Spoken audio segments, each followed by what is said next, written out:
Hello guys, this is going to be the second video of the Overwatch World Cup analysis. This one I'm going to be focusing on China versus Norway, and I'm going to be keying in primarily on China, and stuff Norway did and stuff China did, but primarily focusing on China and how they play. The start of the game, when we get the scoreboard and everything, I'll take stock like I did last time. And then I'll get into styles as they happen and pushes and whatnot. I actually think that this, again, like the last set, was a series Norway could have won, but I feel that they got stagnant and refused to adapt due to basically pigeonholing their own comp. Um, and a few simple flexes probably would have made the difference. The one thing I noticed while doing the pre-analysis for this VOD was China is a very, very, very, very brawl-oriented team. All right, so at the start of the game, we're going to go ahead and take stock. So Norway is running a standard dive. It's a triple DPS dive. They have Pharah Mercy with Lucio playing the support role. And then they have the standard double flanker with Winston. With this comp, you would think Norway would be able to get in and execute very, very quickly. And it will turn into a split-second decision, micro game where it's more player skill dependent versus what we saw with the Koreans and the Russians where it was macro dependent. But we'll see as the game develops and the strategies that each team uses. The big things to notice with the Chinese comp is first the Sombra. Sombra is the full hold, very, very, very greedy hero on this map. I agree that she is very greedy. I feel that if Norway identifies this on the first push, they should be able to win the game instantly. This puts pressure on Shy and 5 King, but it also eliminates a DPS from the equation, putting a lot of pressure on Undead. I don't know how to say your name. I'm going to say Chiming. And then Yao Yao. And the three of them are going to have to be really, really coordinated, or just are going to have to outright win their 1v1s, which leads into why this comp works for China. So we're going to roll the clip after looking at those two compositions. One thing to highlight real quick with China's composition, this is a full hold composition. This isn't a very definitive quote unquote meta, but the way they play it is strength to the comp versus strength to, say, specific heroes in the set. The Norway comp is 100% hero strength specific. You have this pair, you have this pair, and then arguably you could say you have this pair, but the Winston is obviously going to be joining in to form this trio, and that's going to be your quote-unquote dives, and then you're going to have the spam from the Pharah Mercy getting incidental damage in. So this is a very, very go-go comp going into a very, very control-y, brawl-oriented full hold. So we're going to roll this out, and we're going to see Sombra blows translocate at the very, very beginning, and she's immediately going to go for rehack versus going to her mega. She's trying to get her health pack set up. What this does is by getting this health pack, and I'm going to assume she's going to try and hack the outer mega as well. This alleviates pressure from the Ana from healing everybody because you're trying to funnel all of the damage that's taken here and the damage that's taken here into the Sombra ult. So Shy, in effect, is not going to be a healer per se, but he's going to be a hit scan DPS. So Shy and Undead are going to be the hit scans here, whereas the Sombra is effectively playing support with Lucio. The Sombra is also playing DPS here, but she's primarily going to be playing a supportive role by hacking the health packs and hacking the key targets on point. What we can see now from the first initial roll in, we're going to roll it back a little bit. After Sombra comes in, we're going to pause right here. We see the Pharah Mercy trying to get spam in, and we see the slow rotation in. This is one of Norway's issues here. By the time this Pharah Mercy goes up to start spamming, these people should already be coming in, because as soon as Farah reaches here, she should be calling something. In this case, it might be the soldier, it might be the Ana, it might be one of the targets. And immediately you should see the Genji, maybe he goes high ground, maybe he immediately just comes in, does a double jump, and then dashes in. You should see the Tracer going back alley to apply pressure. And then you should immediately see the Winston piling in, whether it is onto the ground or to the high ground. And then the Lucio should be coming in and playing on the point. He's the cap person here for Norway. So you have the cap person, you have the Tracer in the flank, you have the Genji on the dive, the Winston on the dive, and you have the Farah Mercy on the spam. So what this does is this is going to create a system where you're going to get incidental damage in, and you should assume your Farah is going to hit one of these first 6 rockets, that you're going to have a go button. As soon as they hit a direct, or as soon as the call out is made, these people should be pouring in and either going onto point or onto the high ground. So it should be a simple go around the corner, go. And then if not, it should be a go around the corner and slow play right here on point and try and draw an engage Q/trigger out so that you can fight. I think Norway struggles here. I think that they don't identify stuff fast enough. I feel that Oni God, this right here, you have to have faith that your Mercy is going to heal you and keep you up, even with the Ana and the 76 focusing you, so that you can still apply pressure. Because I have a feeling Oni God is just going to drop out here, heal, and then he's going to basically re-engage. So he drops, he's going to get healed, he's going to come back up. Or he could have just stayed up. And okay, so taking stock again real quick with what's been done so far, because Oni God's taking tons of damage, IPN's getting tons of value. You're probably going to generate a res because of the pressure that Oni God is putting out, but he has to continue to put it out so that you can generate this ultimate, because the res is going to be the counter to this ultimate. So you can see Undead is having good accuracy, and you can see Shy is having good accuracy, because both of them are probably the ones who are eating Oni God, again playing this double hit scan. This is going to be a situation where Norway has a really, really good opportunity here after slowing the game down just a fraction. I still wish they had gone faster. This is a comp that plays at as fast as a tempo as possible.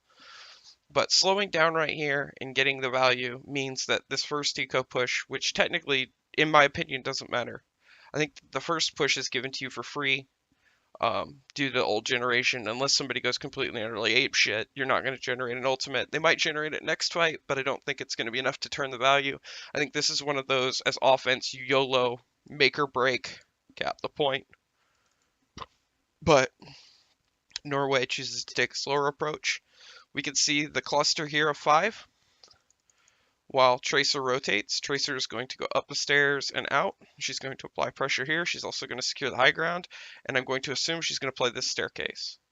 Genji is just looking for incidental chip damage, and then the Genji is going to look for a trigger to go. The Winston is going to look for a trigger to go. And the Farah Mercy is going to hover and get as much incidental damage in as possible onto whatever target those two dive. And the Lucio, during all of this, is going to try and play here and cap the point. If not, he's going to be playing there, supporting the Winston. So, as this develops, we're going to see that the Chinese are very damage-oriented. They just want to get as much damage in as possible. There's not a whole lot of strategic depth to it. It's put a hit scan in the high ground, take pressure off of your Ana by playing the Sombra. Your Ana is allowed to do more than. It also means that Yao and Qing are going to be in a position where they're going to be relying on the 2 megas, or the mega and the mini, to basically heal themselves because they want to generate ultimates. So as we roll this, we're going to see Norway posture, and this posturing is something you cannot do with these dive comps. You need to play faster. Just poke, poke, poke, poke, poke, poke, poke. You're playing into Sombra. Like, we're going to watch as this ult and this ult just skyrocket off the feed, but in turn, you're getting res.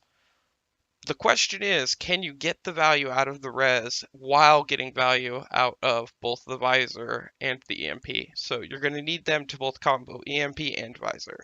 If that doesn't happen, you're looking at a situation where you're basically not winning the economic war. So we'll go ahead and take stock real quick. Yao is winning. Zhai in his mirror is losing. Lane is winning. Jingming is winning. And Undead is winning. And Five King is losing just barely. So they're fine giving up this economy, and this is something that Norway has to realize, is that they're just giving away health into this full hold composition that relies purely on economics. This is why you have to get in, and you have to immediately start fighting, and you have to fight as much as possible versus this comp, because you're just sitting here taking all of this damage, and I get the pressure is being applied to you, but you're giving up all of this pressure. So we're going to go ahead and stop again, take stock. 76 finally took enough pressure that he doesn't feel comfortable in his little space anymore. But to be honest, it doesn't matter because that is what they're playing towards. This is just secondary. They're playing towards the EMP, and Norway is literally playing into it. They aren't applying pressure to anyone. They're slow rolling this. This is a situation where they needed to get in. And here they go. They start fighting. What I can say about China in this situation versus Norway is Norway does a great job of starting fights when they actually engage. If they sit there and do nothing, they aren't doing anything productive. But when they actually engage, they start a good job of fighting. But the Chinese just outbrawl them. There's a lot of 1v1s and a lot of 1v2s and 2v3s that happen that are heavily favored by China because of the understanding of the hero dynamic. So as we roll this, we're going to see they're settling into a pocket because they don't want to feed. And then there's these people on the high ground. This 76 is out in the open. You're running a dive comp. Like, why is this guy allowed to be here? Like, he's a 76 out in the open. Like, both tanks are playing back. The Ana's being protected by two tanks. This Soldier 76 is free with a dive comp. It's you hit one splash and then half a clip and a dash, and he's done. He can't heal through it. And then you get Decode to drop a bubble right here, and you zone all of this, and your tank's done his job. He just needs to deal damage now, and then you can generate your own ultimates. Not to mention, while all this is going on, you're generating your res, and this is before they have an EMP. But you continue to slow the game down so much that China's just going to get value, and this positioning doesn't get punished by the 76, and it happens numerous other times where somebody's free and you're running a dive composition and you don't capitalize. So we're going to roll it. Genji's going to come out a little bit, takes damage. All right, so Aiko here arguably makes a snafu. And this is one of those, you have to have faith in your supports because you are running a single tank. The single tank means that you as a DPS player, both of those players are creating space. It's not that much space. It's not like a tank taking up the entire point, but you are responsible for taking up space. So when Aiko dashes out here, it creates a trigger to start a brawl. The Chinese are going to capitalize on it. So right here, Aiko's out. He's like, fuck this shit, I'm out. The Tracer is now in this position where Tracer is the only person over there. And their entire team is, again, setting up here. As China, you don't have to take a fight. But if you find an opportunity here, you can take a fight. Tracer comes in, Winston comes in. Winston was never fully healed. Winston has to jump out again. Again, this is a situation where people aren't being healed correctly. All right, so we're going to go ahead and stop it here. This is where a brawl is going to be deformed. Again, you can see the D.Va immediately locks onto his matchup. Immediately, the Winston locks onto his best matchup. Lucio is supporting both of his tanks, but he's going to prioritize supporting the Winston because he knows that's who he needs to keep alive. The 76, who's being dove by the monkey, is immediately going to go with his fallback of playing to his Ana. Ana Biotic Grenade with Soldier Healing Pad. The Winston can't kill it. There's not enough damage. There's not enough pressure. Immediately, China recognizes this in these brawls, and they take advantage of it. The other thing is, Norway was so slow that they are about to be massively punished by an EMP. This EMP is arguably going to get everybody in that radius up to about there. That's about what your EMP is going to do to you. So this is a situation where you're going to get support, DPS, DPS, DPS, and arguably Mercy too. You don't care about the Winston. This doesn't matter to Sombra. Sombra doesn't care. These two can't die to him. So this is going to be a situation where China's going to get an effective EMP that you sat here and fed to them, and then they're going to effectively brawl you on top of it. All right, so let's take an EMP stock. Let's see who got EMP'd. Oni got his EMP'd. Lucio, Tracer, Genji, Mercy. I don't think Winston is. And you have this 4-man murder ball immediately capitalizing on killing the Winston. These people out here on the point can't do anything. They've effectively eliminated themselves by getting EMP'd. So what's going to happen is this Winston is just going to get immense value. He's just zapping the most valuable targets he can, which right now is the Tracer and then Lucio. Soon to be the Pharah. And then you have Elaine. I hope it's Elaine. Elin? I don't know. I'm going to give up on it. I'm just going to call him L. L is going to get value on Sombra because he's a hit scan. So hit scan immediately starts shooting Pharah. And then Aiko can't get in because he's been hacked. So this is a situation where the Winston went in, but you guys took so long fighting up here that this is now botched and you can't win it. It's a brawl. And effectively, it's going to turn into a very big brawl. So again, Sombra gets value. You have people who are hacked here. The D.Va and the Winston's dead. D.Va immediately goes to mitigating / killing the next thing she can. Hacked targets. The rest of the team is going to flood out from this point, where they were all capsized inside, or they're going to take high ground, and they're immediately just going to shoot, and you've lost right now. This fight is 100% over. Like, even with res, if you play to die here, unless the Chinese stagger you really, really well, you're just going to be playing into more economy for the Chinese team. So they immediately lock on. This is Mercy has res. She got hacked. This is a huge misplay from IPN. If IPN knows they have hack and they have EMP, he cannot be seen at all. He can never show. He cannot be healing Oni God. Oni God has to understand that his Mercy's res is the priority here for both teams and needs to understand that he's playing for it. So him dying actually helps his team. This is not a situation where you need to be greedy and try and overdo things. And I believe Mercy's going to die here. Mercy dies. Right now, pushes over. Right here, it's done. These 3 people are down immediately. These people need to GTFO and give up the economy that they've done. So again, we're going to see a situation where China just brawled. They just brawled, effectively brawled. They focused the targets that needed to be focused by coordinating, what play needed to be done. Sombra again, just looking for stuff, just looking for damage to generate that EMP. And Shy is going to be coming up on a nano. It's really good timing with the visor. And we're going to see him go right back to this defensive posture where they're going to stick the Ana in low ground or high ground. They're going to stick the 76 on high ground so he gets value. They're going to put the Lucio somewhere on the back stairs or playing in the lower. The D.Va is immediately going to cock block that door. And the Winston is going to play this corner. And then he's going to fall back to his team or he's going to hold the point. Both of which are acceptable. All while this is going on, the Sombra is playing on the outside of one of the megas, just generating ultimate. Sombra is the person getting them all the information here, and she's generating her ultimate, which is one of their win conditions. This is where Norway needs to realize it. All right, so keeping that in mind, something terrible happens here. Completely and utterly, atrociously terrible. Your entire first push, you just threw away. Everything you did on that first push, you just threw away. Not only did you throw it away, you playing it into a hard counter.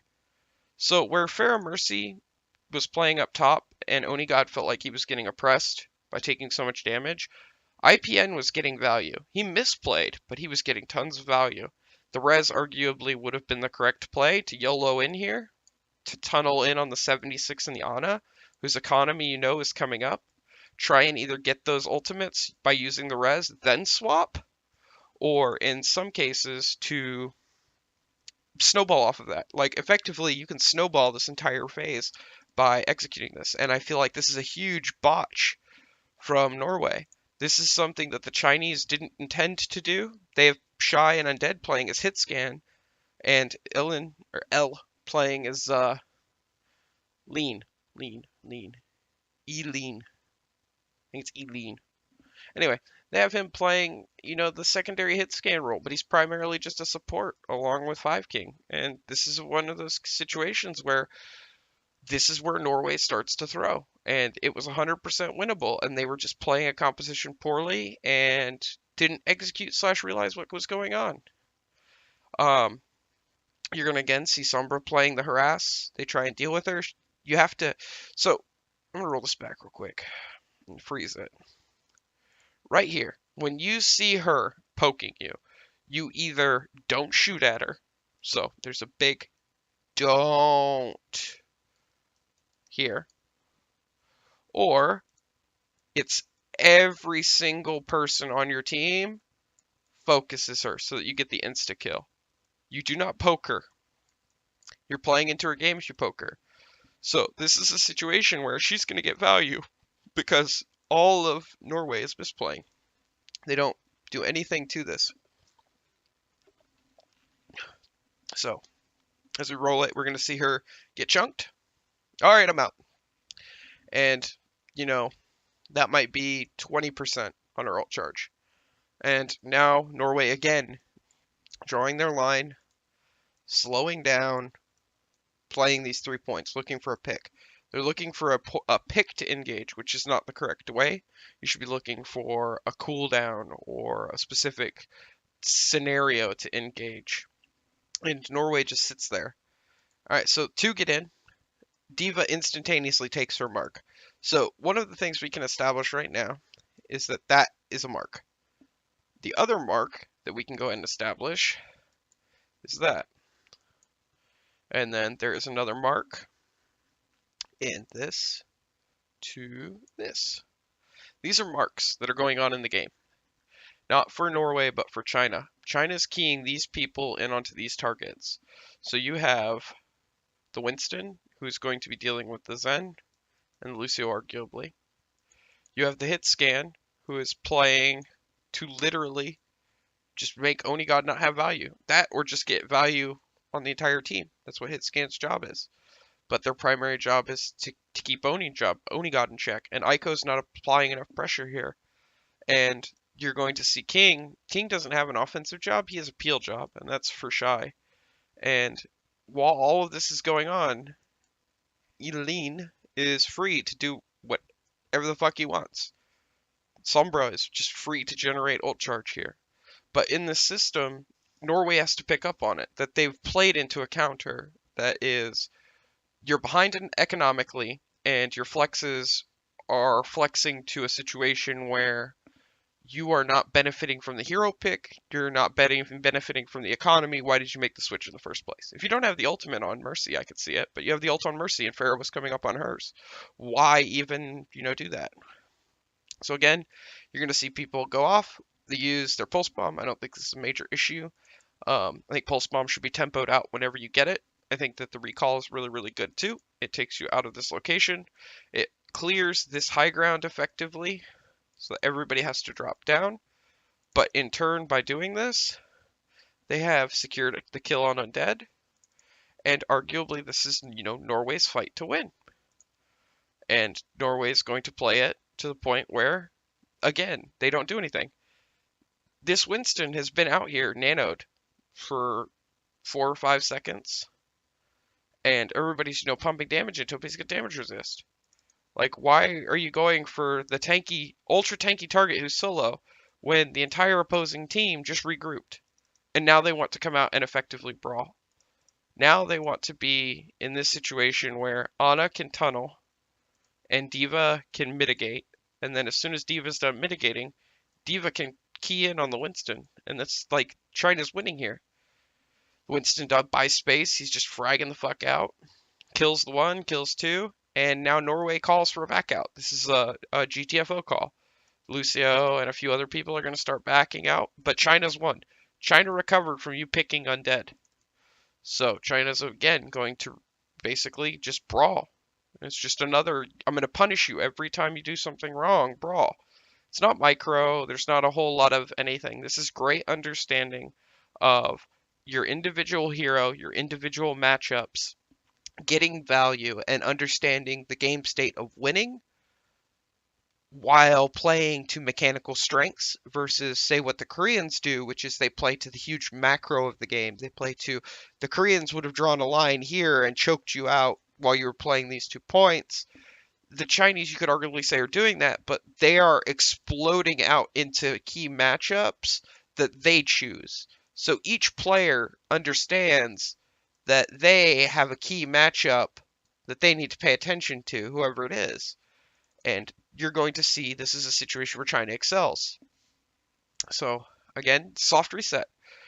Norway gets out, they get everybody in, and 2 minutes. Let's see what Norway can come up with. Norway's poking, just looking for stuff, trying to generate ultimate without giving stuff up. And right here, you're not accomplishing anything. I get you're probably ran into somebody back there, but you need to have the ability to win this entire flank by yourself as a flanker, or get your entire team to rotate. You all cannot sit here and effectively win the game. You have to make some offensive move to take something that's going on here. You're just stagnating. So again, they just sit here. Tracer comes in. This looks really, really juicy to a Tracer. Envision, arguably, is playing really, really well here. The Winston is fucked, though. Winston has now thrown himself away so that Tracer gets this opportunity, but she doesn't have Pulse Bomb. So all she's going to be able to do potentially is one-clip somebody. But with Lucio having Amp and the grenade being down, these right here means that Tracer cannot get value. Aiko has to blade here. If you want to get value off of this Winston dive right now, you have to blade. So we're going to watch. Winston dies. There's the blade. And he got stuck chasing someone. Aiko saw, quote-unquote, a free kill. And he tunneled on it. Like here. He sees the 76, and he tunnels on this free kill. And all 76 is going to do is run, and then run away. But while all this is going on, he isn't helping his team win the fight. He's tunneling in on a single kill. So arguably, the Genji makes a misplay here versus playing to the team and getting value for his team and making space while getting into fight. He tunnels on a kill. So we're going to go in. He doesn't get it. Soldier 76 is going to run up the stairs, and he's dead. Your entire team could have been in here. You just dropped beat on the Korean side. Like, you have nothing to be afraid of here. You just frag out. This is, again, a brawl. But you're going to see people pair up. You're going to see these matchups that are just literally, I get a 2v1 here. I get, a 2v1 there. I don't think it's actually the Winston. I think both of these players are keyed in on Onigod. But you're going to get these mismatches where immediately it's one. And the Tracer's in the back line. She's in a 3v1 now. Zen didn't get out fast enough. Lucio's low. Sombra can see it. Sombra's going to try and get value. Doesn't get it, but she's got EMP. She's going to go back to hacking health packs. And again, you're going to see a soft reset from China. They're going to set up the exact same way. If it ain't broke, don't fix it. And literally, Norway is playing into this. This is a situation where Norway had a solution, swapped, and now is tunneled onto this solution when it's not effectively doing anything more. You aren't brawling as a team. Arguably, you could say Aiko needed to be on a second tank, or Onigod or Envision. One of those three need to be on a second tank. But this is a situation where mitigation on top of the inability to frag doesn't really help you because you haven't gotten any truly amazing value out of killing people. So we're going to watch the rest of Norway's offense. They literally just beat their head against a wall here. This composition, in my opinion, is one of the worst things they could have done. They had pressure with Fair Mercy. Onigod was focused. It was taking pressure off of the tank. If they coordinate their poke and everything, they should be able to dive in. Again, Winston's going to go in. He's got ult this time, though. He's going to be able to apply pressure. He's going to be able to do things. Sombra, however, has a different plan. No matter what Sombra has here, Sombra has a different plan. The translocator isn't down. This is actually a huge play that can be capitalized on, but nobody knows. This is something that's really hard to track, and I'm not blaming Norway for not knowing it, but killing her right now is huge. And you're focused all of your pressure onto diving lower cafe. And you're fighting literally in an LOS box for their 76. Your 76 can't hit anybody. Your Winston's in alone. Your Genji and Tracer can't go in because it's a murder box. So the Winston is now creating a situation where his team can't help him. And you're going to see Sombra. I have 38 health. I get tons of value. Literally insta-kills the Zen. This is why I don't think the Zen was the correct call. I think the Mercy was actually really good. Again, Norway gets into a position where China just gets to brawl. They immediately get to instinctively, it's like throwing hard counters. Like instantaneously they realize when there's an opportunity. You throw a haymaker, they immediately dodge it and then throw their own jab. It's something simple like that.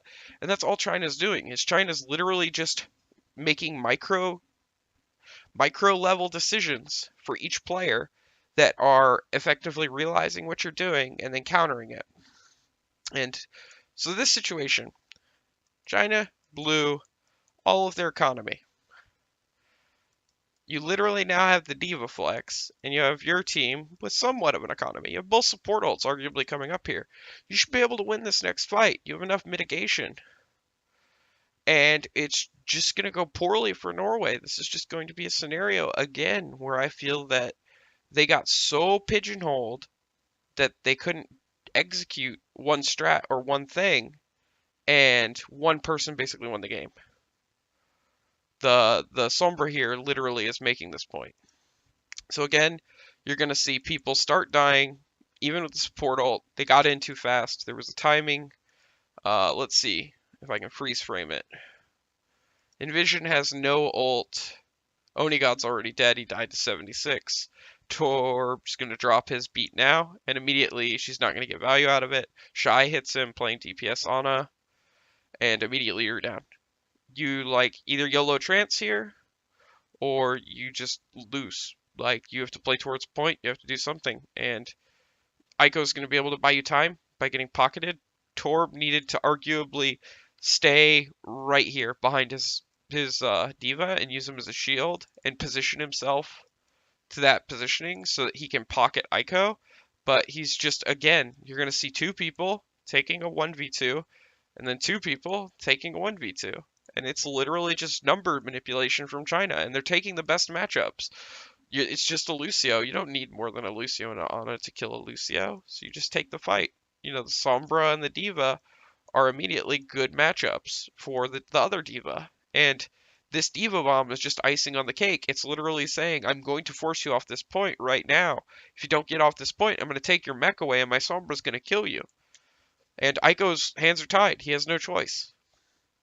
And the Chinese just, again, start brawling. They just start brawling. They just start brawling. And overtime runs out. And it turned into, as I said before, literally that playing the second support, double hit scan with the Lucio playing, I'll support whichever tank needs me, while the tanks were literally just cleaning up their best matchup. And all this is based around the Sombra ultimate. And it's a full hold composition. You have to be able to identify this. And I don't feel that Norway did. I feel that Norway had a good comp and then threw away their economy and then struggled for 4 minutes because of it. So it's a situation where Norway arguably could have been better off. I'm going to rewind it because I saw something I didn't see before. Not the Korean girls. So this right there, you're going to see him come into frame. Whoever that is right there, I can't tell who that is. The third seat in. And this person on the end are really good to see from their perspective. Because he seems really upbeat after that, 4 minute we couldn't cap. Maybe it's the beginning of the match, but they don't look shook after getting full hold, which is something you would expect. So definitely, I don't think Norway is tilted. I don't think Norway is broken at this point. I just think that it was a failure to identify and then a failure to execute. So we're going to go ahead and fast forward until I get to my Koth round, because they go to Koth next.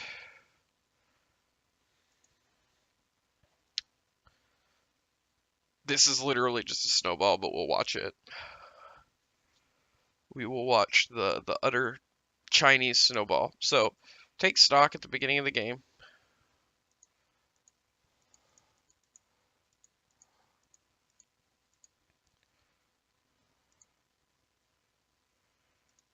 All right. From Norway, they're running a standard 2-2-2 with double support. So this tells me that they want to all in, support the tanks, and create DPS. So there should be a passive orb on one of these people from Zen. And then the Ana is free to heal, whoever needs it in the composition as sees fit. But this is arguably worse than what China did, because by giving up the Lucio, Norway gives up any opportunity of AoE mass heal on point other than Ana Grenade. So this is going to be a situation where if China gets a good value brawl fight, which they excelled in the last round, you're just going to lose the point. So China rolls out with standard dive. It's literally 2-2-2 dive, keeping the Lucio because they want to brawl. And we're going to see what happens. And you're going to see China looks, finds. Immediately they go. Here's the difference between China and Norway. China did not sit here and take poke. Norway did. Norway got focused out here, there, the one time they went. They just took damage for no reason. And China just goes. China wants to brawl. Immediately, Diva establishes LOS on this side of the building and secures, Matrix onto point. Winston is going to jump up and clear this high ground. And you're going to see the rest of his team push and brawl towards point. So again, Winston jumps up. Winston gets Matrix, jumps down. Winston gets healed. Betrayed monkeys, that's fine. Genji comes in. As soon as this Genji comes in and gets both of your supports, this is pretty much game. Like, the Winston did his job by creating space, and the deflect there was actually really big. The deflect here gets a lot of incidental, and Trobe can't hold his nerve, throws the anti-grenade into the Genji and literally kills his team. But again, this is just a situation where Norway was way too passive and just let China do what they wanted. Again, it's just a brawl. People are coming in, taking, quote unquote opportunity kills. And you're going to see a situation here where they just snowball the point. And Norway never really put up a fight for it. And again, I think that all could have been avoided by just playing a faster style. Like, you have great DPS, you can do it. I feel that you didn't execute that, and I feel that the Chinese just brawled. So we move on to Nepal.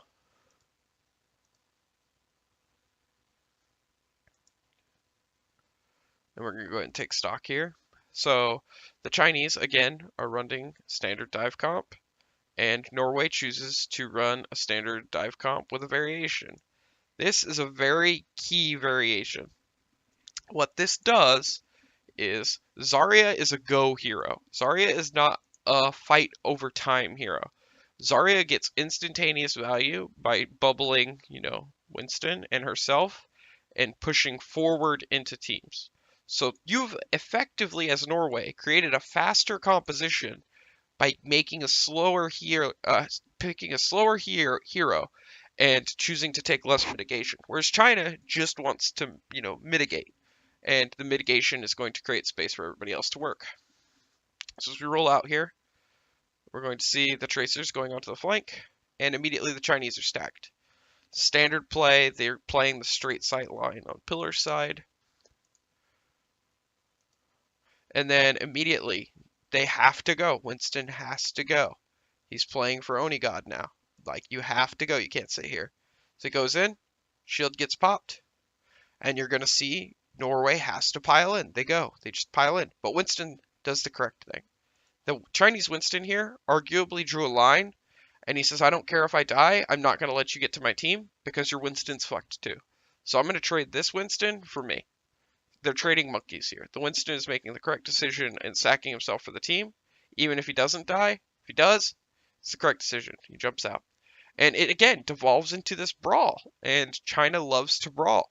China wants this scenario where they can just get effective DM, DPS in, and if you're low, you just get out. And if you're not, you just fight. Fight the people you care about. You know, who's your best matchup to fight against?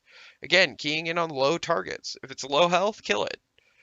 And you're going to see this brawl go on constantly. The biggest thing here I could say, though, for Norway that's a saving grace right now is they capped point. This is actually really huge on first fight of Koth, because capping first point allows you 7 seconds to come back in. So that kills 7 seconds off your respawn timer in cap time. So effectively, you're minimizing the damage of them retaking. While we're stopped here, we're also going to take a look at the economy real quick. Undead is behind. Qing is ahead. Lean is behind. Shy is behind. Yao Yao is behind. And King is even. So the Chinese are losing economically here to Norway. Norway established tempo. They have economy. They have the point capped. They're losing people, arguably, but it's a brawl. It's going to happen. So this is a situation where you're going to see Norway get effective value by basically brawling, but China's going to do it quote-unquote better. China's going to slow down for a sec. They know that they don't have the faster comp. Diva's out of mech. And then instantaneously, this trigger's going to happen again. And we're going to see China play it differently. The Winston didn't trade this time. The Winston instead is staying with the backline. And what happens is all of Norway stays back here. Again, you have the Winston. He's going to get in. He's going to fight in this area. And all China's going to do is draw this line here and say, okay, I don't want to fuck with you. And your team is just going to sit back here. And they don't want to fight. And just, like, focus on this area when I play the clip. You'll see, like, I feel bad for Decod. He just literally gets left alone for, like, the first 5 seconds. And they have to blow a bunch of healing cooldowns on him. And then everybody else comes in, and it turns into an effective brawl again for China. China has the cooldown initiative. You blew all these cooldowns to get into this fight, and China immediately has them. And everybody just springs to life. You're going to see it, like, literally within, like, 2 seconds of me pushing play. All of China is immediately going to go find their mark. They're going to go find what they're supposed to do. And they get in. It's all on the Discord target. They have a Zen. Just focus the Discords. Winston has to ult. But everybody else is cleaning everybody else up on Norway. So China's going to start capping here. But again, the Norway team has the faster, the comp that needs to play faster, but they're playing reactive to the Chinese, blowing their cooldowns to get in, versus just walking in, fighting in, like you were playing with a Reinhardt or a slower fat comp, and they're blowing their cooldowns, and then China's waiting for the initiative, and then they're immediately capitalizing it and marking their targets and going. And then it's turning into, just like I said, a DM brawl. The Chinese are very, very good at these DM brawls. They are not as macro heavy in the game sense that the Koreans are, but they are definitely understanding of the game state, but they have way more micro potential than the Koreans do, in my opinion. And you're going to see basically throughout this game where it just turns into a DM war. This spot is actually really huge, just in general, because it covers all of this without having to designate a body. The Genji can literally scout it / apply pressure. It's going to have Blade. It's actually a really cool tech spot. 10 out of 10 would use it in comp, but you're going to probably not see it because of the way they roll out. These split rollouts, these 3 here, the other 3 on the other side, I think this is foolish. I think this is, you got stuffed one too many times in scrims, and suddenly you felt like you had to split. And basically, effectively, what you're doing is you're giving this Genji this information, and you're literally telling the other guys on the other side, you're fucked. Because the DPS is on this side, and when 2/3 of your DPS is on one side of the map, effectively you can kiss your tanks goodbye. They do a really good job zoning. D.Va's going to get in, start busting Monkey. Decot's going to have to back out. Trance is going to have to get played. And again, it's just an instantaneous brawl win for China. They're just going to keep brawling, keep brawling, keep brawling, keep brawling, keep brawling. And they're doing it while not tempo economying. So they're microing their ultimates fairly well, but you can definitely tell there's spur to the moments. Like, I guarantee you this beat was not intended to be used. They had originally only intended just to trance and win the fight, but they wound up having to use beat because they're playing such a high tempo brawl. And again, we're gonna watch as the Chinese just, brawl the Korean or brawl the Norwegians, and I don't feel that they had a great shot here. I think Norway does wind up winning this fight, but I think that the damage has already been done. Kiting out people, focusing the discords, just turning it into a DM brawl.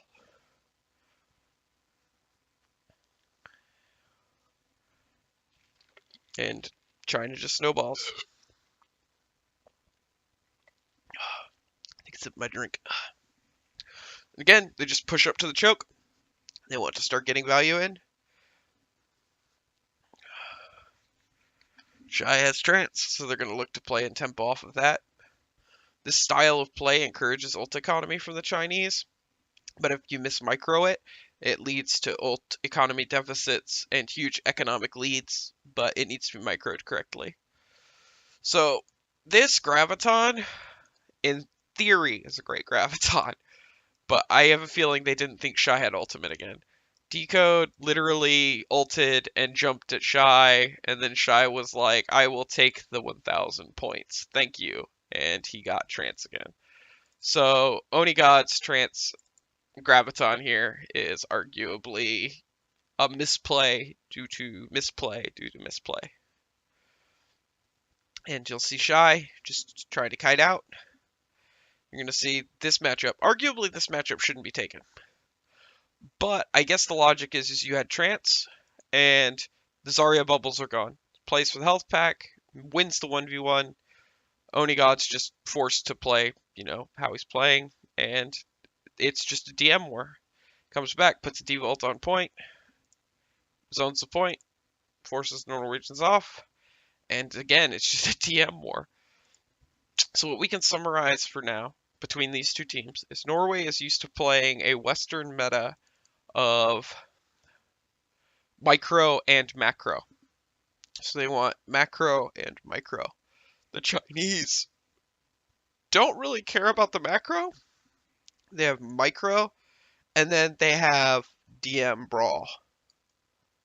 So the Chinese macro plus DM brawl is trumping the, Eastern style of micro versus macro. And there's no economic war here. There's no great mind game. There's no great thing that's going on. It's just a brawl.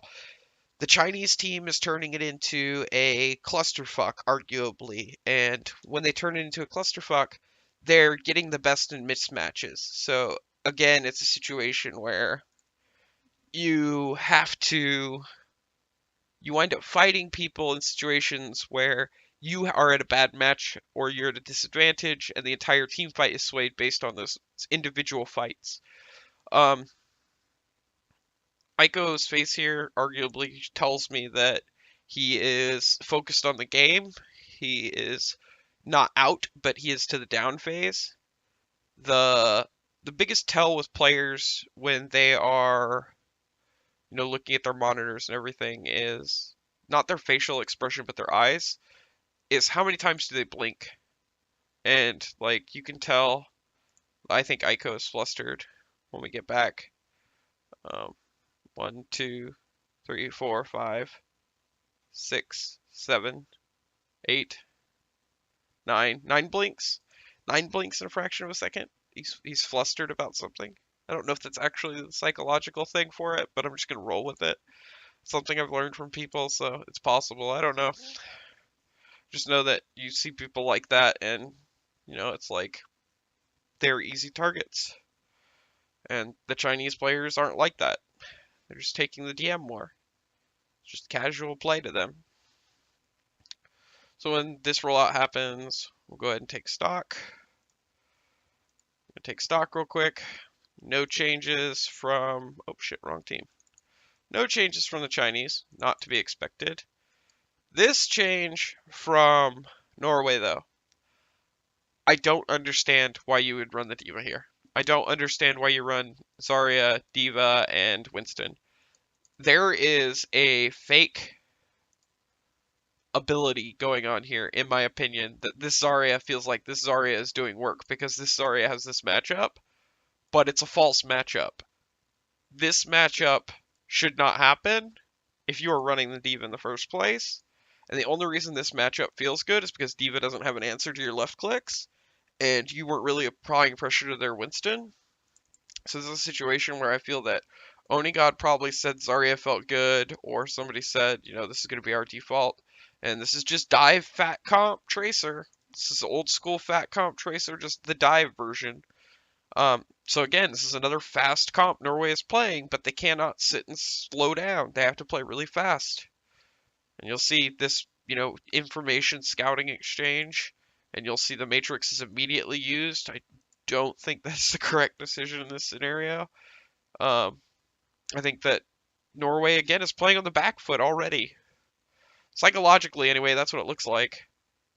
And again, it's just a brawl where you see the Chinese literally just blowing tanks up with tank eaters. They have 3 people who are great at eating tanks, and if they get the good matchups, they're just gonna, you know, pop mech. All right, what's next? This person. All right, what's next? This one. Oh, I stumbled across this person. And Norway just seems to fall apart, in my opinion. And again, you'll see the Genji is trying to get into a cute spot. He's just scouting, getting information, just doing Genji things. So one of the big things here is going to be the reinitiation from Norway. So this right here, this has happened too much in the freaking World Cup. You all are the best of your nation. Check your freaking corners. This is the 4th match I've reviewed in the World Cup, and this has happened in every single game because people refuse to check their corners. Arguably, this Tracer has been sitting here for 5 seconds. She's not going to recall right here. She's, at worst, she's going to blink, blink, blink out of there. So this is just, you have to pay attention to this stuff because she's just going to get incidental value, and then she's going to know your entire team is here. Right here, immediately. I found my person I want to kill him. I held my nerve through all of these people. I don't care. That's my bitch. It's like the kicker from the Waterboy. Who's my bitch? Who's my bitch? There's my bitch. Zenyatta. So anyway, just tries, everybody turns, but you're immediately caught in the choke. Immediately they're gonna have the value in the brawl again. And this is just what China wanted. I felt like Norway was on the back foot here. This is gonna be a scenario where they're running a fat comp and they aren't murder balling. They're letting it spill out into this dive. You have to be really coordinated with your tank play here. Your tanks need to be playing on top of each other, peeling each other, using your mitigation for each other, and they aren't. Countless times throughout this entire fight, we'll rewind it again. You're going to see tanks not playing on top of tanks. You're going to see Onigod's here. You're going to see D.Va's here. Winston is, I think he jumped. So your entire fat core, all of your heavy heroes that normally would be able to murder ball together and lean onto a team with Lucio's and Peel are playing away from each other, and it's just a scenario where you aren't getting any value anymore. And you're basically playing an inferior comp because you aren't playing it correctly. And I feel like the Chinese are great at establishing this. The comp looks great on paper, feels great, but in fact, it's really bad into a brawl. And again, you're just seeing the Chinese players, you know, DM pick them apart. And to be fair, like, I have to give credit to the Chinese here. The Chinese DM is actually really good. It's not on par with, you know, Europe. I think Europe has the best micro DM mechanics in the game. And I think NA is second, and then everybody else comes right after him. But China definitely impressed me here, with China being close to NA's level of micro gameplay. And definitely shows really good promise in the World Cup, in my opinion, if they refine this style more. But the DM is definitely not where it should be. So anyway, they reset, and again, they're just gonna sit here and they want another brawl. And the Norwegian tanks have to, pile in together as a group, and they just aren't. Maybe they went, Zarya to peel for the Zenyatta, and use the Zenyatta to blow up tanks, but you aren't playing as a murder ball and you aren't getting value focus, so why are you brawling like this? So China's, again, just brawling. You're going to see, again, tempo economy. They're just going to use their ults as they see fit to win the fight. Can we win the fight here? Yes, ult. Can we not win the fight here? No, don't ult. No, set up sneaky flank to break tanks. And that's pretty much what the Chinese do. And they play these odd angles, and they play in your blind spot. So, farming tanks and tempo ulting apparently is the plan of the Chinese. And the Chinese take, again, another point. Go forward 5 secs. And I just want to see the players' faces. Chinese, right here. China. China #1. That's what it is. That's what this is right now. China #1. All right, now we're gonna go to Norway. I hope they cut to Norway. If they don't, I'm gonna look like an idiot. But that wouldn't be anything abnormal.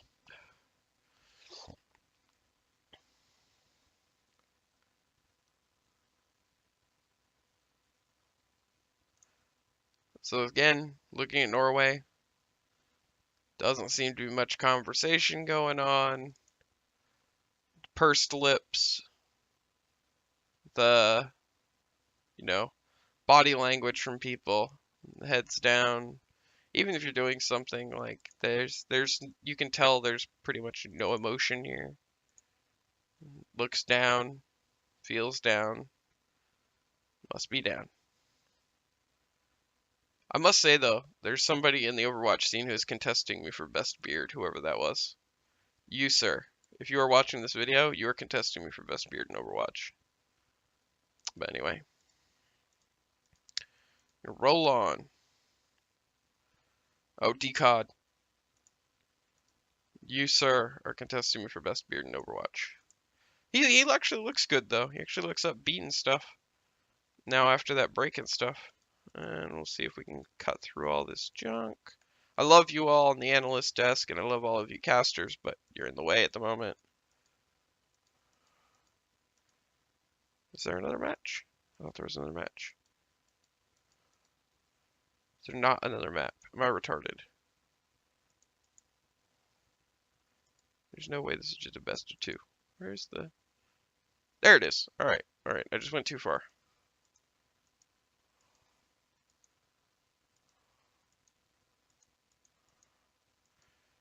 Alright, so the reason that I went to go look at this match versus just wrapping up talking about them like I did the Koreans is Norway actually does something really, really important here for anybody who's playing China or anybody who wants to look into how to beat China. And this first attack offense is actually really key to explaining, the mindset of China and how to beat it. And, what should Norway have been doing in the first place? So, taking stock real quick, you have a triple DPS comp from Norway. I actually love this comp idea.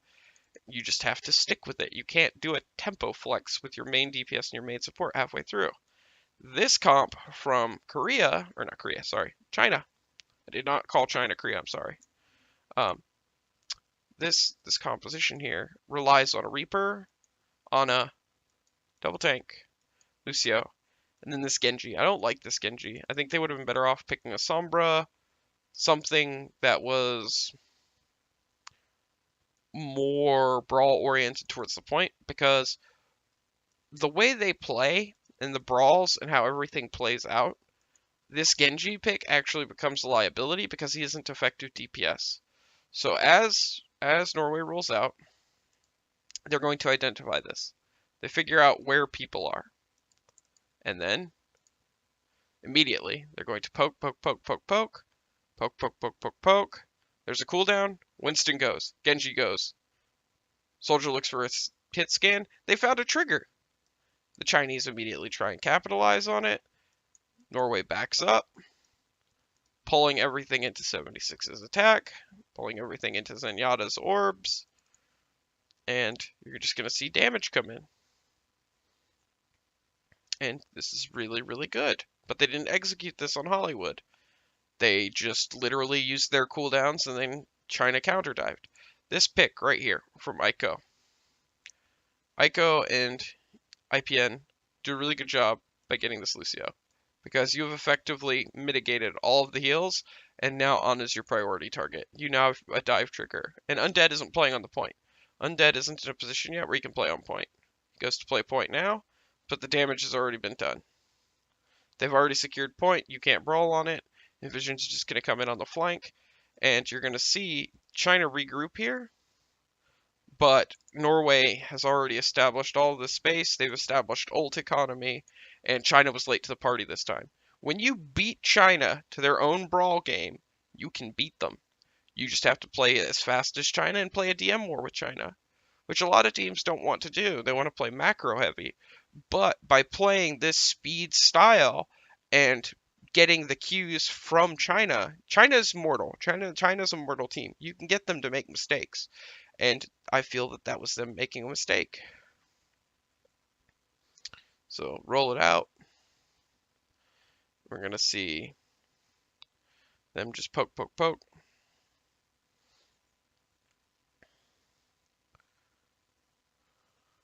Again, China's just looking for a brawl here.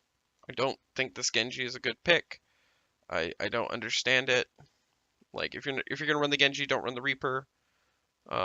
Diva's gonna get value, and I feel that Norway had a chance here to get in, but you know, the Winston died. And then I think the root of Norway's issues is going to rear its ugly head again with these flexes. And you know, the Nano Blade here was way overdone by China. You can definitely tell they have economy issues, but when they're playing this fast tempo or, you know, in your face brawly style, the economy's not that big of a deal. You're just playing to win fights based on matchups and based on positioning errors and cooldowns, so they'll get them back. Again, Norway's going to position, take tons of damage. This positional point in general sucks because whoever designed the last point of Horizon was an asshole with that back wall being directly connected to the spawn point. It's Temple of Anubis all over again. And it's just a situation where they're just going to keep picking Norway apart. Norway's going to start tempoing ults, looking for a brawl, but China's just going to match them. They're just going to keep matching ult for ult for ult for ult, tit for tat, and turning it into a DM war. And China's just going to continually to try and win these. And Ico's going to try and level it, but the, you know, tank busters and the people who are playing the objective are going to get a better job of it than Norway did. And you're going to see Onigod go for Desperation Visor, trying to get cap, and then he's going to get pressured off. Like, you got one tick. There was, if you couldn't cap it, you shouldn't have stayed. There's no reason to get punished for this. And then they're just going to keep going, and it's just going to continue to be a brawl for China. Like, I'm just going to stop for a second again and say that what you did on the first point was you got the monkey to jump. Then you got one of the supports down, and then you killed everybody else. What you need to do if you're Norway is you need to bait the monkey, the Diva, the Reaper, or the Genji to hard commit. Or you have to all in onto Shy, and Shy is just going to run back into spawn because this map's greatly designed. I actually love this map from a exterior perspective, but this wall and the spawn point is a joke. So, all of that aside, you're just going to see the DM war again. We're going to keep fast forwarding because this just turns into a DM war outright the entire game. And I felt like that summarizes this set the entire way. And most of the Chinese games I watched were literally DM brawls like this. What could Norway have done better? They demonstrated it, but they just couldn't execute it. This is a purely execution. If they executed better, they would have done it, but they didn't execute. Therefore, they're in the situation they're in. I definitely don't think it was, hands down. If Norway executed, they would have won the entire set, but they definitely wouldn't be in the situation they are now. So we're going to go ahead and keep fast forwarding. And they capped. I believe they capped. Yeah, they get 2-2 with 2 minutes left. After ult economying the living hell out of it. And there's life from Norway. Life from Oni God.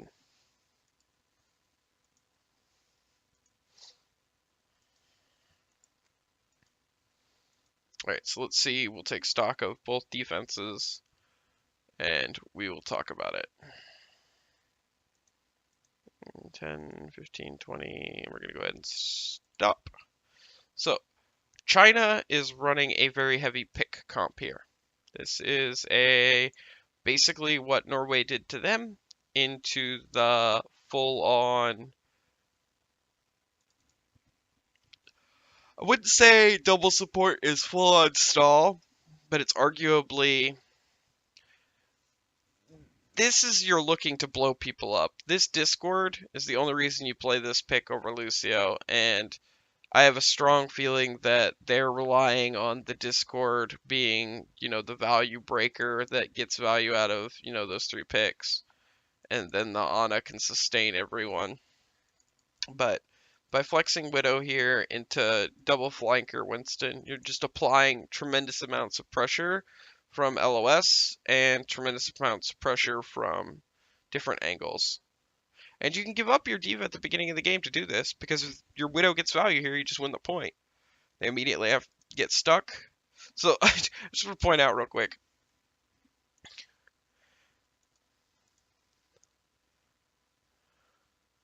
Alright, Oni God just died, and you just got 5 shots off, and you're Zen, and you're crouching behind this table. Leave. Just leave. There is no reason that you are not down that staircase and out after she missed and you're going to hit her with 1 shot. There's no reason to stay there, Zen. Because that's going to happen. And Winston's going to come in and apply pressure, but this is what Widow wants. Widow wants this. Widow wants to pull the Winston away from point. That enables the Chinese brawl again. You're going to see the Chinese just group up, brawl on point. Group up, brawl on point. Now they get to focus the Winston in an uneven matchup. This is why chasing Widows and chasing Tracers and chasing DPS is a bad thing. It manipulates the game state in other directions so that you can, harness it and deal with it. The psychology there of the Winston player shouldn't have been to chase the Widow. It should have been to fight on point and leave the Widow alone. Wait till you have more people, and then you can designate one person to deal with the Widow. Your entire team was dead already. So anyway, a little rant there. You're going to see Tracer and Winston poking, looking for damage. And again, somebody gets punished for positional error. And this Widow is still just doing work. Locking people down, playing sightlines, just getting value. And the problem here is that they know to manipulate you via positioning. Because look at the point. Again, Winston's going to jump off of it, and the Chinese are just manipulating the positioning. So they have an intense micro on their individual play where each player knows, what am I supposed to be doing here? I know I'm going to die here, but I'm going to take this person as far away as possible so that my team has a chance to win this other fight. They're indirectly sacrificing each other for everybody else. So, all that aside, I think that this is definitely, showing Chinese characteristics of their entire team comp. They can slow down and play methodical when they need to, but it's definitely not a giant thing. So they flex off of it back onto the diva, and then China just goes back to their bread and butter. There's no reason, if it ain't broke, don't fix it. It's going to go for a trance, brawl on point. Then they counter trance. And this is arguably where Norway, can close the gap. They can literally, turn the DM war into, a winning fight. And they can reestablish and retake, and then China has to reset.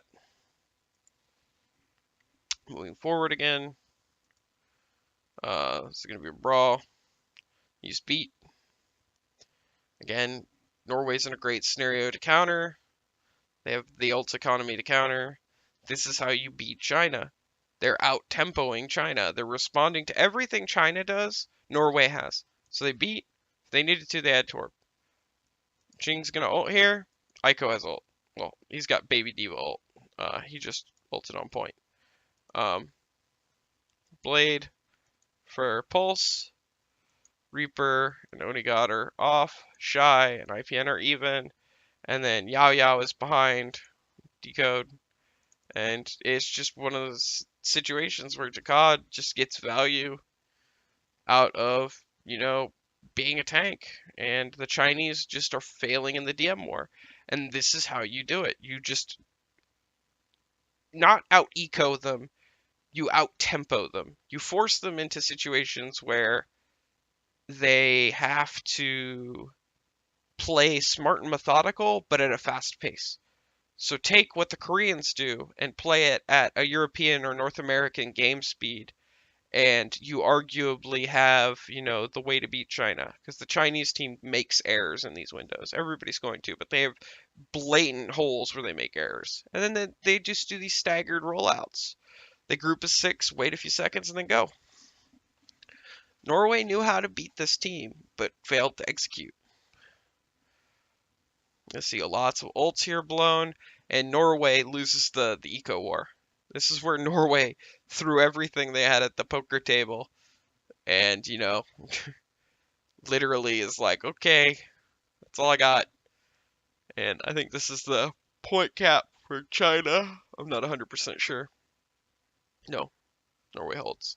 So they threw everything at it. It's the next one. I think that is the Chinese capture.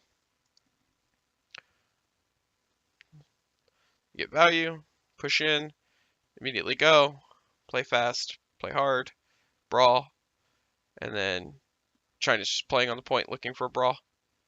China's just looking for the DM war.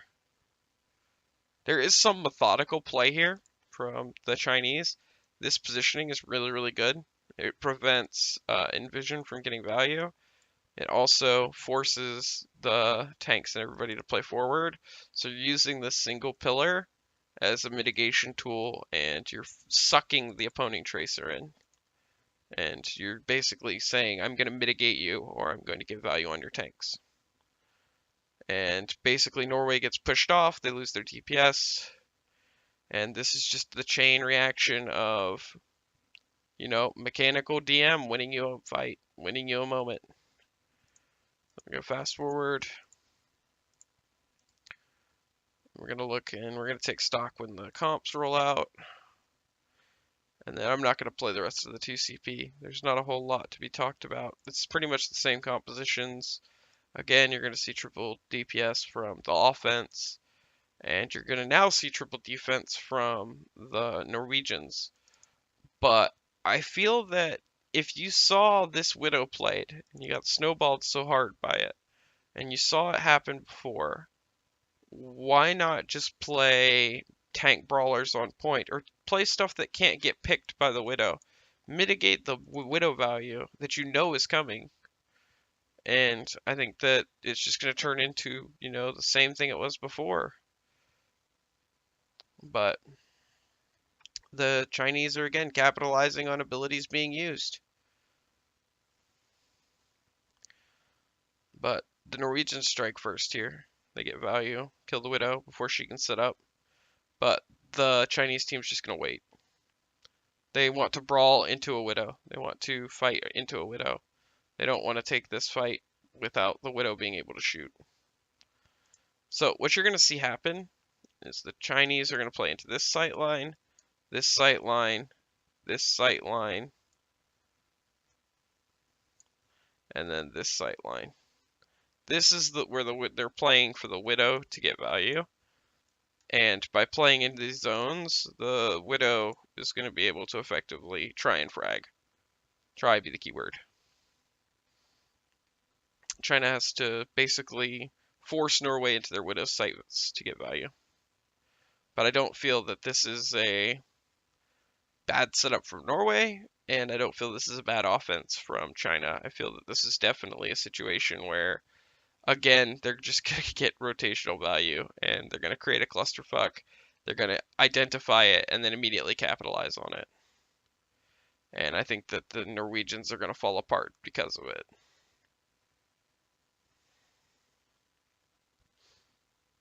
Again, just getting value. It's a DM war. You have to play to the point. I'll play around you.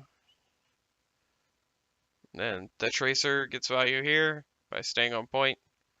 They get 2 ticks. And Undead is literally just poking his nose around, looking for help and stuff while I tied the opposing team up. And now you're going to see the Chinese look to come in again. And it's effective. The Chinese effectively are brawling way better than the Norwegians right now. You can see the Nano Blade, but the Trance to answer it. This is what the Chinese want. The Chinese just want to tempo answer whatever you're doing and win the DM war. It was the same with the Sombra pick. It was the same with, basically everything they've established with their team compositions, their goals, how they play as a team. Fundamentally, they're just looking for these big brawls. God, this Genji makes me seasick. I don't know if that was Aiko or if that was L, but one of those made me seasick. Alright, so they hold. I still think the Chinese win here.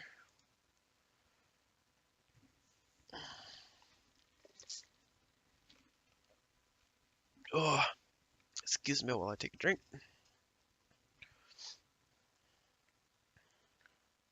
Take stock once the doors open. So you have dive with Widow dashed. I don't remember if this Hanzo is permanent or not. I get the premise of a pick comp. You're just looking to get damage, capitalize, insta-go cap. And then the Chinese have defaulted again to this weird composition that I'm not a fan of, but apparently it's theirs, so I cannot fault it. They're going to try and play the Widow in the exact same position that the Chinese did. I don't support this decision. The Chinese run it. They obviously know where to play around it, because if they're running it, it's been done to them. You steal the best strats from your opponent. And the Widow just has to play in this bad situation and doesn't really get value. You're going to see lots of that just throughout the entire, attack. Somebody is on his backside, somebody's somewhere, somebody's doing something, and it's just not adding up. Envision had a chance there to get on point, but I don't think Envision got what he needed there. I think the Ana or the Lucio bullied him off, and he was just in a flank. But this is a situation where, again, let's take stock real quick. 4 Chinese here. There's a 1v1 going on here. There's another fight going down here. And you just see the Chinese taking these odd fights in corners, and after manipulating your positioning by pulling you, they basically say you either have to play our game or we aren't going to let you play. And they just ball up, and then they are going to take advantage of the brawls and the cues that happen in the brawl to effectively brawl better. So you're going to see Norway try and get in using this pick comp thing that they've got going on. It's definitely a situation where I feel that Norway could have played to their strengths. Like Fat Comp, in my opinion, would be great here. Like if you're in Norway, I don't get why you're so focused on the Tracer and the Widow.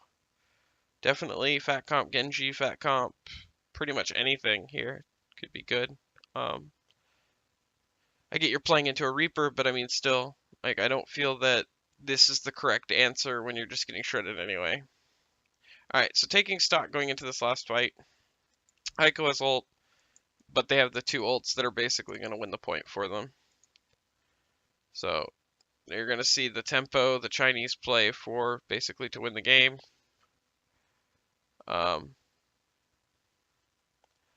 Diva's going to play for the point here. And she's going to turn around, blow the Winston up. And then you're going to instantaneously see the Diva come in zone. And then she's going to pop her ult and then wins the game for her team. I think the trigger for that for the Diva was the Winston dying so that he couldn't bubble or waiting for his bubble to be down. And the Chinese clinch it. The Chinese just full hold here. So again, we're back to a scenario and a situation where they had an answer for pretty much whatever the Chinese like just outbrawled Norway. It was just that's effectively what it was. It was definitely a scenario where the Chinese wanted to brawl.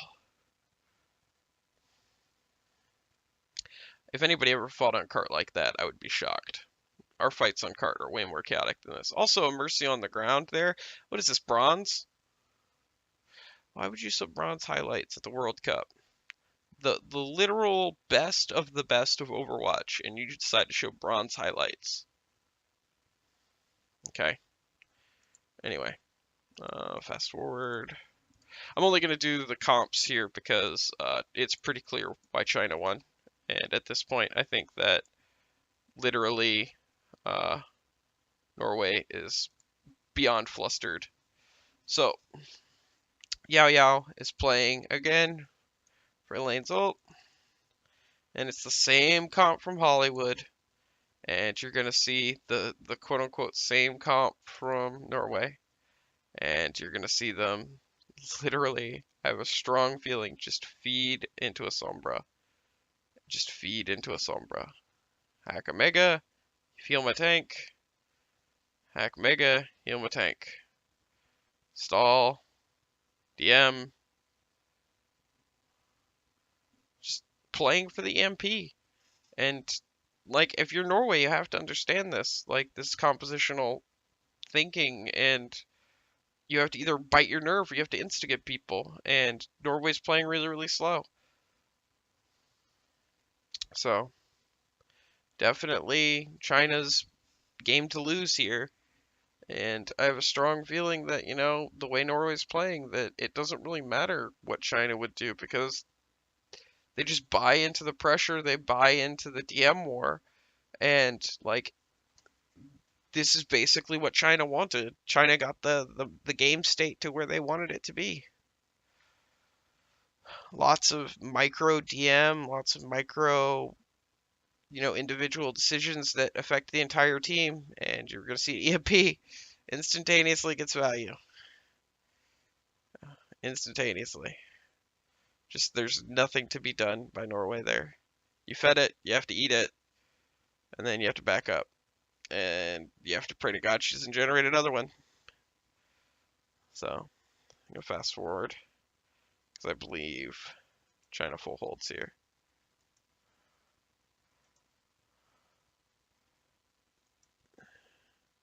Another EMP. I think it's the same story. I think it's the exact same thing we saw in Hollywood. Yep, full hold. Alright, so I'll do the compositions for the start of this phase. And I'll do the Chinese attack, and then I will do my roundup of what makes China China and what could Norway have done better in, you know, executing. So just to take stock real quick, you actually have a really weird pick from Undead here.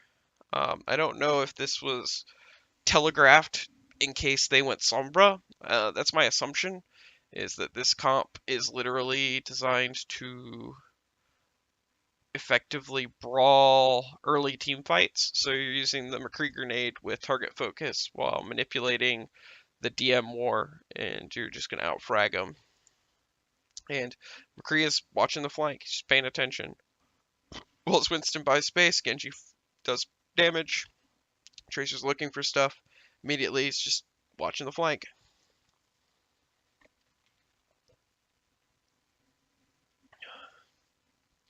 Winston dies. D.Va's going to get popped.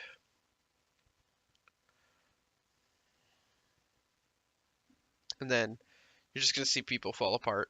This is where Norway, I truly think, just gave up on the game. I think that this was theirs to hold.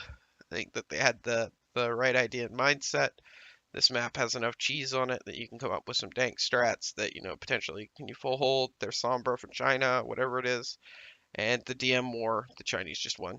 High Noon here to secure it. And GG's. Alright, so to summarize, it's the Chinese team wants to brawl. They want all 6 of these people to be able to take one-on-ones. So this is in rough general, it would be like, you know, this person, Mark might be here, this person's mark might be here, and this person's mark might be here and here. This person's mark might be here and here. And they want these matchups, and everybody inherently understands this. So as a fight goes on, you may have somebody call something, like somebody calls these two targets, and the Zen has Discord on, say, this one. Like they focus that one, and then immediately, without missing anything, the entire team is on the next Discord target. And the entire team knows their job. Like the supports understand that it's their job to deal with the other supports. They understand that, D.Va's the tank buster, so therefore D.Va's dealing with the Winston, etc. And the way you beat China is you turn it into a mental mind game. Is you play around their compositions that rely on Sombra. You play teams and basic functions of your compositions that are to win DM wars. If you cannot win DM wars because you are mechanically inferior in the micro, you have to out macro China. And it's very easily to out macro China, but you're going to wind up sacking economy for 2 or 3 pushes. But as soon as you have the economy, China's definitely exploitable. You can dry run into China 2 or 3 times and the full holds don't happen anymore. Literally, the Chinese economy is probably their weakest point right now because of the tempo and the brawly style they're playing. They're looking to tempo ults out as they get them. Whereas if you build 6 ults, you can pretty much guarantee you have the answer to, whatever they're playing. And, it's just going to work for you. What could Norway have done? Norway did it on the one Koth map. They played to the objective while out microing China. At the very beginning of the set, when they had the Fair Mercy, they were taking pressure off of specific people, and they had a really good all-in comp, but they didn't flex correctly, and they wound up throwing away the economy they generated. So the Achilles heel of China right now is their weak macro game and their ult economy. So if you want to beat them, you either out micro them in the DM war, or you out economy them and then have an answer for everything they want to tempo out, and then you turn it into a DM war where you have ults to tempo and create greater advantages for you. And then the other thing here is going to be target focus, is your ability to blow up Yao Yao, Shy, and oh crap, I'm drawing the wrong person. 5 King, as soon as I can draw. Blowing up these 3 people is going to determine your ability to win the fights because of how things are going. So Norway had the answer, gave it up, had the answer, gave it up, had the answer, gave it up. I definitely feel that this was a set that they had a chance to win, and a bunch of the brawl effectively with this match is I'm mechanically better than you. I'm going to make sure I'm mechanically better than you.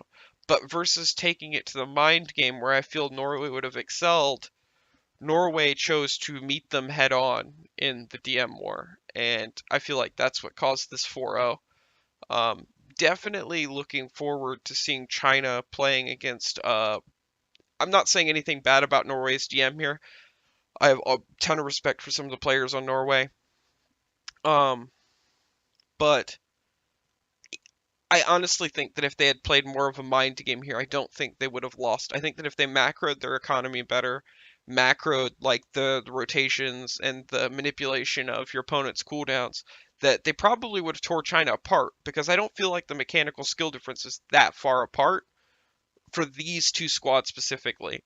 If we were to say match up Rogue versus China, I feel like Rogue just outright wins in the DM war, and I feel that they don't have to do the economy as much. And I feel like China is playing to the Rogue-esque style, but I don't think as China you can take the Rogue-esque style in against versus Canada, the United States, Korea, France in the finals. So we'll have to see. But definitely the highlights of this match set were China's very brawly. Norway had it, lost it, and you're going to see China play a very, control-oriented game where you're going to have to identify compositional pieces and what breaks that comp. And if you can do it, you're going to win. So that's going to be China versus Norway, guys. I hope you enjoyed, and I will be doing another 2 videos hopefully in the next 3 days. So I will see you then.